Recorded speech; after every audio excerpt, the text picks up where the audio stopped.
Welcome to the Collapse Experiment. Today I will be discussing a great yet cringeworthy kung fu film known as Ip Man 4. So let me discuss what I liked about Ip Man 4, the final movie of the Donnie Yen Ip Man series. Yes, there is a Bruce Lee who is in it. He is part of the show. Ip Man goes to San Francisco. Spoiler alert! If you don't want to know the main theme of the movie, stop watching here. Just go see it for yourself. Ip Man is diagnosed with terminal cancer. He decides he's going to send his son off overseas to America to make something better of his life, other than being a chain-smoking, opium addict kung fu master. Oh, the whole opium thing wasn't in the movie, was it? Yeah. So he goes to San Francisco. He needs a couple letters of recommendation and all these other papers in order to even have his son considered for being in the school. During this whole time, one of Bruce Lee's students is also in the Marines, and he's trying to introduce Kung Fu into the Marine Corps training process. But karate has already taken over. This is where we run into Scott Akins, who I honestly am not familiar with. I looked him up afterwards.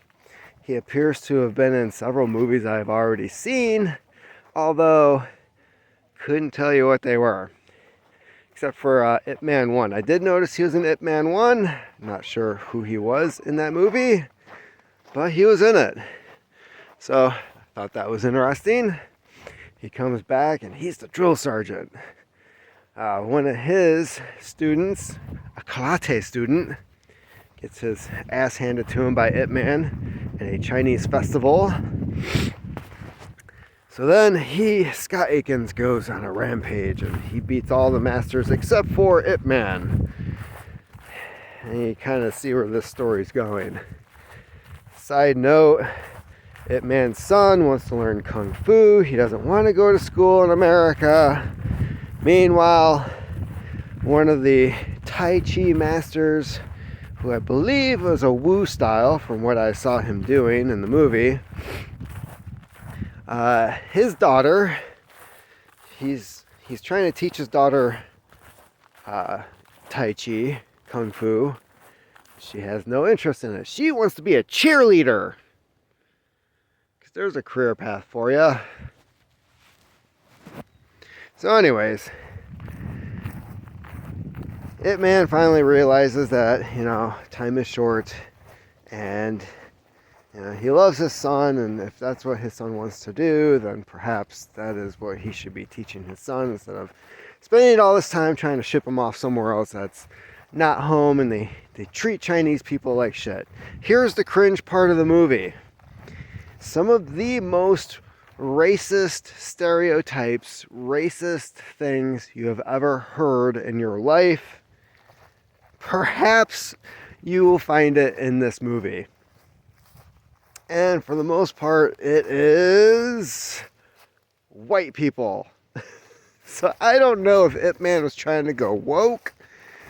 I believe this movie was 2019 when it came out. But yeah, there were several times where I'm sitting there and the dialogue was god-awful. It was horrible. Especially when it came to the white people in the movie. Yeah, it was overly dramatic. It was just god-awful bad. They could have picked anybody off the street to play these roles for the most part. Your daughter has been beaten up. You need to get home right away. Which is hilarious, because I was pretty sure during that whole thing that she wasn't really talking to her husband on the phone. I thought she was talking to an answering machine, but answering machines hadn't been invented yet. So that was a little confusing. Yeah, there was a bunch of talk about Chinese.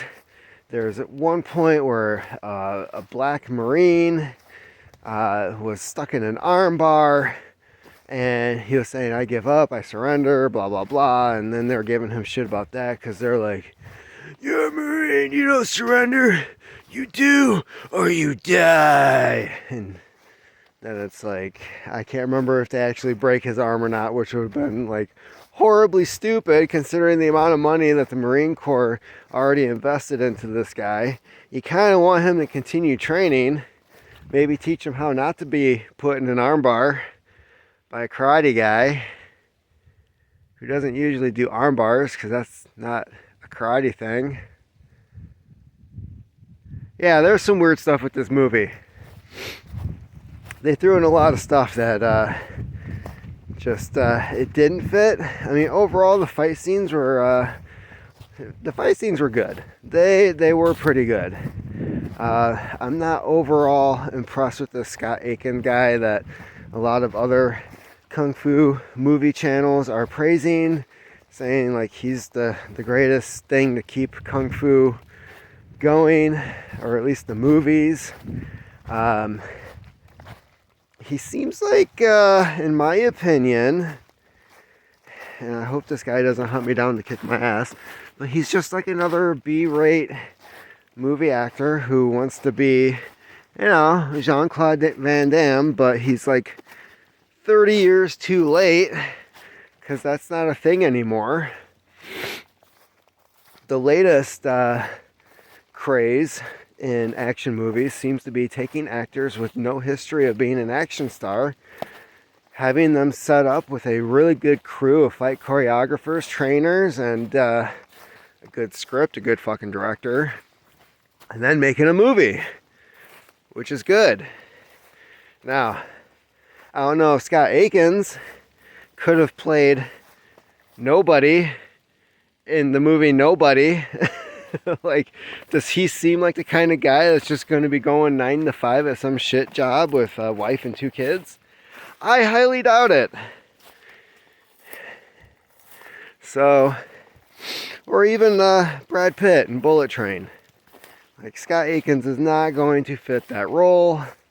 Then again, some of the other movies I've been looking at, I'm like, like I'm going to check them out, but I'm already kind of cringing at the thought of going in and watching these things. But he seems to have a pretty good filmography already. I mean, he's done what I saw was dozens of movies so far, so I guess it can't be all that bad. But then again, isn't that where Jean-Claude Van Damme, Steven Seagal, Wesley Snipes, isn't that where all of their careers ended up? Like, oh no, this isn't going to a theater. No, it's going to Walmart. Yeah. So anyways, Ip Man 4, decent end to the series. From what I can tell, there won't ever be another one, considering it ends, it ends with a funeral. I'll put it that way. Yeah. Well, I mean, considering that the whole series is based on a historical person who's no longer with us, how did you expect this series to end exactly?